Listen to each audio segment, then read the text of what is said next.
Bonsoir. Pour vous expliquer vite fait, j'avais fait un petit sondage sur l'onglet communauté pour savoir si vous vouliez que je reprenne mon concept salon de thé café que j'avais fait en 2020 quand j'étais enceinte de ma fille. Du coup, j'ai mis un petit peu de temps à refaire ce concept étant donné que j'ai pas énormément de décoration pour le moment. On a la petite tasse. Et on espère que la prochaine fois ce sera un petit peu plus chaleureux que ça. On va voir ce que ça donne pour le montage. Alors si vous avez vu le titre, je vais vous parler d'une histoire qui s'est passée il y a bien 10 ans, au minimum, si je dis pas de bêtises. J'avais fait une vidéo plus ou moins sur le même thème le mois dernier je crois, quand je parlais du fait que il y avait une fille un petit peu trop intéressée qui m'avait sauté dessus, voilà. Alors cette fois-ci c'est différent, il ne s'agit pas de violence physique, donc vous allez comprendre petit à petit. Donc à l'époque j'avais 20 ans, donc c'était en 2015. Je venais de terminer ma relation avec mon premier copain et j'étais à nouveau sur le marché du célibat à l'époque. Il faut savoir que entre mes 20 ans et actuellement, il s'est passé un monde. Pour ceux et celles qui débarquent sur ma chaîne, j'ai 28 ans. Je suis en couple depuis 6 ans et j'ai une petite fille. Donc ça remonte. À l'époque, j'avais pas du tout la même mentalité que maintenant et j'étais un petit peu ouverte aux nouvelles rencontres et tout ça parce que j'avais eu une rupture très compliquée et je cherchais juste à me changer les esprits. Et à l'époque, j'étais pas mal sur les sites de rencontres un petit peu farfelus, si je peux appeler ça comme ça. Je ne citerai pas le nom du site en question, mais tout ce que je peux vous dire, c'est que la communauté LGBTQ+ était très présente sur ce site-là. Et donc, je fais ma vie. De temps en temps, je lisais les biographies des gens, bon, comme vous savez comment ça fonctionne les sites de rencontres. Et puis à un moment, je sais plus comment ça s'est fait, mais je suis tombée sur le profil d'un homme qui, on va dire, il avait les cheveux verts à l'époque, ou teint, et il avait un style un peu alternatif, un peu... je saurais pas trop dire si c'est emo ou un truc comme ça, j'en sais rien, à vrai dire, je m'en fichais un petit peu. Mais on avait des intérêts en commun, d'après ce que j'avais lu. On commence à parler, tranquillement. Donc je rappelle, à l'époque j'avais 20 ans, j'étais un peu naïve, un petit peu avec un complexe du sauveur, si on peut appeler ça comme ça, c'est-à-dire que j'ai toujours été très sensible aux émotions des gens, très sensible aux énergies, et je n'aimais pas laisser les gens dans la merde, je n'aimais pas que les gens soient en détresse. Et je pense que cette personne-là, elle a assez bien compris, puisque je crois qu'il avait voulu me voir très rapidement. Je crois qu'on avait commencé à parler genre quelques heures, un soir. Et direct, il s'était ouvert comme quoi il allait pas bien dans sa vie, il était dépressif et que il voulait qu'on se voit parce que il se sentait prêt. Je rappelle, ça faisait genre, je sais pas, 3 ou 4 heures qu'on se parlait. Et puis moi, je me sentais pas prête, si vous voulez. Je trouvais ça un peu bizarre que ça aille aussi vite parce que d'habitude, quand je parlais à des gens, on prenait bien quelques jours minimum avant de se dire allez, on va boire un verre ou un truc comme ça. Et là non, juste quelques heures. Il m'avait proposé qu'on se voit. Mais moi j'avais dit non parce que je trouvais ça un peu trop précipité. Et ce qu'il m'avait dit, et qui m'avait fait vachement tilter à l'époque, c'est que il comprenait pas pourquoi est-ce que je disais qu'on se connaissait pas assez, que c'était quoi se connaître en soi. Et je me souviens, j'étais en train de parler avec une copine sur Facebook à l'époque. Et je lui disais, ouais, non, mais c'est bizarre, il me dit ça, je comprends pas trop ce qu'il me dit, tout ça. Et puis à un moment, il me dit, ouais, non, mais de toute façon, je sais plus trop quoi. Ça, c'est venu à me dire que si on se voyait pas, il allait. Alors moi, du haut de mes 20 ans à l'époque, j'ai tiré la sonnette. Je me suis dit non, c'est pas possible que quelqu'un me dise un truc pareil. Moi j'avais peur d'une seule chose, c'est qu'il passe à l'acte. C'est-à-dire que dans ma tête, j'étais potentiellement en train de parler à quelqu'un qui allait se n'importe quand en fait. Et je voulais pas ça. Si vous voulez, j'étais un petit peu en mode ouais non mais du coup si je réagis pas, c'est un petit peu non-assistance à personne en danger, tu vois. Je voulais pas prendre le risque du tout. Du coup, J'ai pas réfléchi, j'ai dit bon bah ok, on se voit. Next thing you know, bon.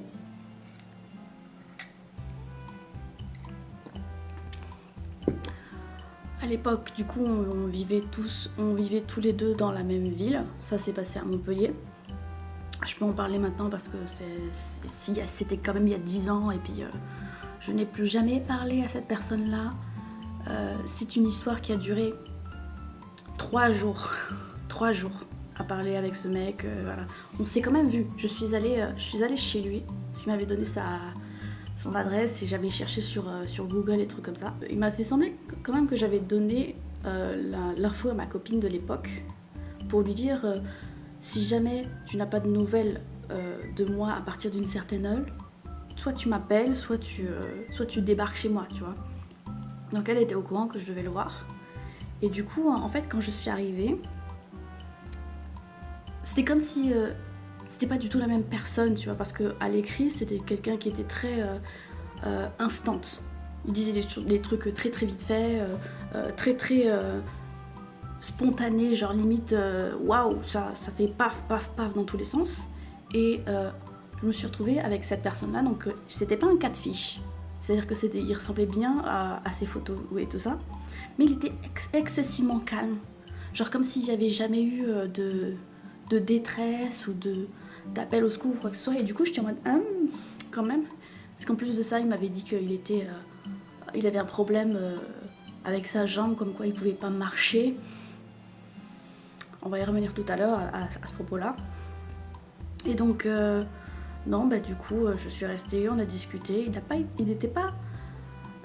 ne donnait pas de mauvaise vibe. C'est-à-dire que je me sentais assez à l'aise, mais j'étais toujours un petit peu perturbée avec le fait qu'ils me disent que...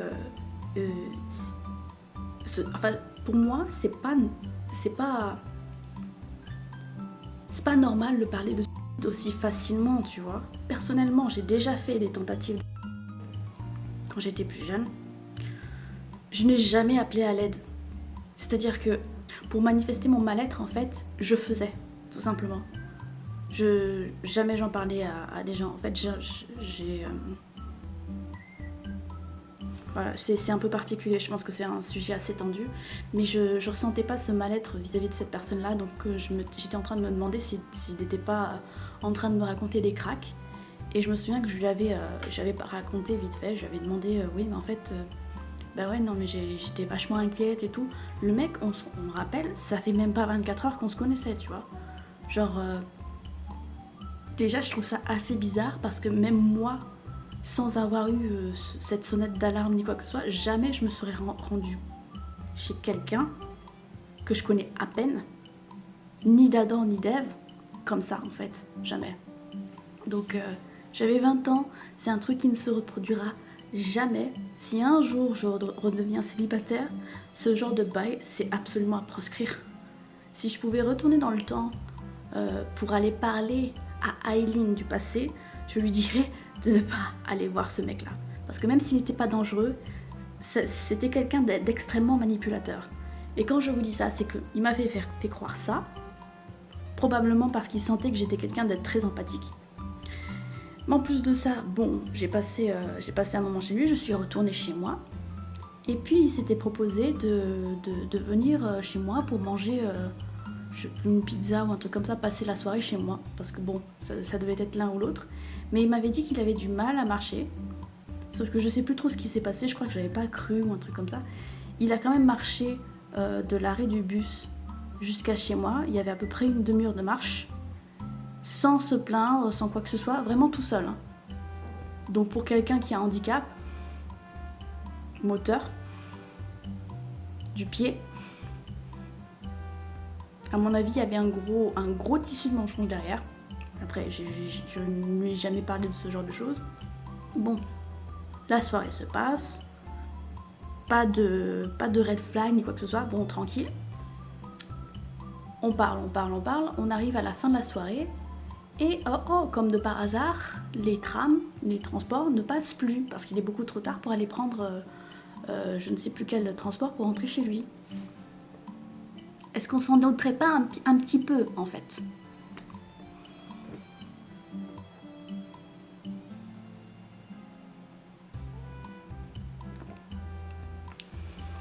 Et donc j'ai accepté qu'il dorme chez moi parce que quand même je suis pas quelqu'un de méchant en soi. Il m'avait pas agressé, il n'avait pas été menaçant envers moi, mis à part la première approche qui m'avait incité à venir. Sauf que je me suis rendu compte assez vite qu'il voulait plus que de dormir avec moi. Un petit peu comme la nana dont je vous ai parlé dans l'ancienne vidéo. Et du coup, moi, je lui ai dit que je ne voulais pas. Je ne voulais pas coucher avec lui. Ça m'intéressait pas du tout. J'en ai fait un short d'ailleurs, si vous ne l'avez pas vu. Un jour, il finit par dormir chez moi. Petit problème, il veut coucher avec moi non. Il s'est mis à chialer, mais à chialer. Mais j'ai pas payé pour ceux qui se sont mal comportés avec toi. Autant vous dire qu'il a dormi sur la béquille. Ne cédez jamais si ça vous arrive un jour. Voilà, j'ai refusé. Il s'est mis à pleurer de frustration parce que je lui ai dit non. Alors, mis à part le fait que je me fiche totalement que les gens pleurent, que ce soit des garçons ou des filles, c'est pas le sujet. Si t'as envie d'exprimer tes émotions par les pleurs, tu pleures. Je vois pas où est le problème. Par contre, le truc qui est extrêmement dérangeant et qui m'a vraiment fait me dire que ça pourrait jamais marcher avec une personne pareille, c'est que tu vas pas faire de la coercion à quelqu'un juste pour avoir des gratifications sexuelles en fait. Tu vois, genre quand on te dit non, c'est non. Ça, ce genre de comportement qu'il avait eu, c'est de la manipulation en fait. Ça aurait pu marcher si j'avais été encore plus naïve que ce qu'il avait pensé que j'étais. D'ailleurs, ma naïveté à l'époque, ça a été de courir le voir en pensant qu'il allait mettre fin à ses jours. Voilà ma naïveté, voilà ma seule erreur en fait. Et puis... je veux dire non, j'ai vécu énormément d'attouchements sexuels de toute ma vie. Et quand je parle d'attouchement, c'est depuis que je suis mineure jusqu'à ma dernière agression en 2015. Voilà. C'est énorme. Et quand je dis agression, attouchement, c'est même pas des... D'ailleurs, à tout hasard, ce mot-là est banni et censuré de ma chaîne, c'est-à-dire que vous ne pouvez pas me parler de ça, de la même façon que vous ne pouvez pas me parler de Jésus-Christ pour des raisons bien expliquées dans cette vidéo-là. Voilà. Le fait de toucher quelqu'un sans son consentement, le fait de forcer quelqu'un à faire quelque chose qu'il ne veut pas faire, c'est inacceptable en fait. Je n'ai pas cédé ce soir-là, il a vraiment dormi sur la béquille. Le truc qui m'avait flippé, c'est qu'il avait saigné sur mes oreillers. Si un jour il tombe sur cette vidéo, très honnêtement, l'eau a passé sous les ponts. Je me suis débarrassée de ses oreillers. Il s'est proposé de nettoyer mes oreillers chez lui et de venir me les donner. Après, j'ai refusé. J'ai refusé parce que je ne voulais plus le voir en fait. Parce que ça, c'était vraiment ce fait de pleurer pour pouvoir s'envoyer en l'air, c'est trop en fait, ça va beaucoup trop loin, tu vois. Donc moi, à partir du moment où il avait eu cette réaction-là, moi je m'étais dit non, c'est mort, je veux plus jamais le voir cette personne.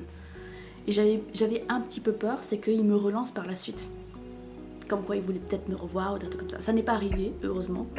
Mais vraiment, moi ça a été l'instant trop quoi. Le truc giga creepy, c'est que le lendemain de ce soir où il m'avait demandé si on pouvait coucher ensemble, en fait je me suis réveillée et il était assis sur la chaise à côté de mon lit. Genre par exemple je suis là dans mon lit, je dors. La chaise elle était à peu près là. À peu près. Donc il était assis sur la chaise comme ça. En attendant que je me réveille, il me regardait, tu vois. Il me regardait en mode neutre, tu vois, aucune expression sur le visage, mais j'avais trouvé ça archi creepy parce que je n'étais pas attirée vers lui quoi. Enfin genre on s'était embrassé peut-être une ou deux fois pendant la soirée quelques jours auparavant, mais c'est tout quoi. Je n'avais pas eu de contact physique autre avec cette personne-là. Donc moi je suis en mode non mais il y a trop de red flags. J'étais en train de faire le truc dans ma tête de réfléchir et en train de me dire en fait que c'était archi toxique. Parce qu'à mon avis, vu les réactions qu'il avait, comme si il s'était rien passé ni quoi que ce soit, à mon avis c'était pas son premier coup d'essai. Je pense qu'il devait avoir cette technique avec pas mal de filles. Après, je ne saurais jamais, mais j'ai trouvé ça archi toxique. Et si je vous raconte ça aujourd'hui, c'est pas pour me moquer ni quoi que ce soit, c'est juste pour vous dire, si jamais vous tombez sur ce genre de comportement de la part d'un garçon ou de la part d'une fille, parce que c'est pas exclusif aux garçons ce genre de comportement, c'est tous les êtres humains sont capables de faire des trucs pareils. Fuyez. Et si jamais vous pensez que c'est une bonne idée de pousser quelqu'un à vous faire des gratifications sexuelles avec cette espèce de manipulation là, ne le faites pas. Genre vraiment, c'est vraiment la pire des choses ever. Mais peu importe votre âge en fait, parce que on parle toujours de maturité en mode oui non mais c'est que les gens naïfs et jeunes qui font ça. Et je suis sûre qu'il y a des personnes qui sont plus âgées, je vais dire ça comme ça, qui font ça. Parce que c'est pas parce que tu as un certain âge que tu es mature. En fait, si vous voulez, la maturité, pour moi, c'est être adulte quand il faut l'être. Prendre ses responsabilités et assumer ses erreurs, assumer ses torts lorsqu'il y en a. Sans rejeter systématiquement la faute sur les autres. Ça, c'est être adulte. C'est-à-dire que tu peux avoir tous les hobbies possibles. Tu peux être déconnade tout le temps. Il n'y a aucun souci. À partir du moment où tu prends tes responsabilités quand tu dois les prendre. C'est juste ça la maturité. C'est-à-dire que moi je me considère pas comme quelqu'un d'extrêmement mature ni quoi que ce soit. Certes, je suis en couple depuis longtemps. Certes, je suis mère de famille. Mais je sais faire la part des choses. Je sais avoir suffisamment de recul pour me dire bon là j'ai déconné ou là ça va pas. Comment est-ce que je peux mieux faire? Voilà, c'est tout. Ça va pas plus loin. Le reste du temps, je fais ce que je veux. Tout le monde fait ce qu'il veut, en fait. Voilà. Donc si jamais ça pourra aider certaines personnes qui auraient peut-être tendance à sauter de relation toxique en relation toxique, etc. Voilà. C'était une petite anecdote du passé. Je sais pas si ce sera super utile. Mais voilà, je pensais que c'était une bonne idée pour entamer le concept Café 2023. Et je vous vois dans la prochaine du coup. J'espère que vous avez passé un bon moment avec moi malgré tout. Et que ça a été tranquillos à ce niveau-là. Dites-moi si ça vous plaît dans les commentaires. Et je vous verrai dans le prochain épisode. Voilà, on va dire ça comme ça. Salut!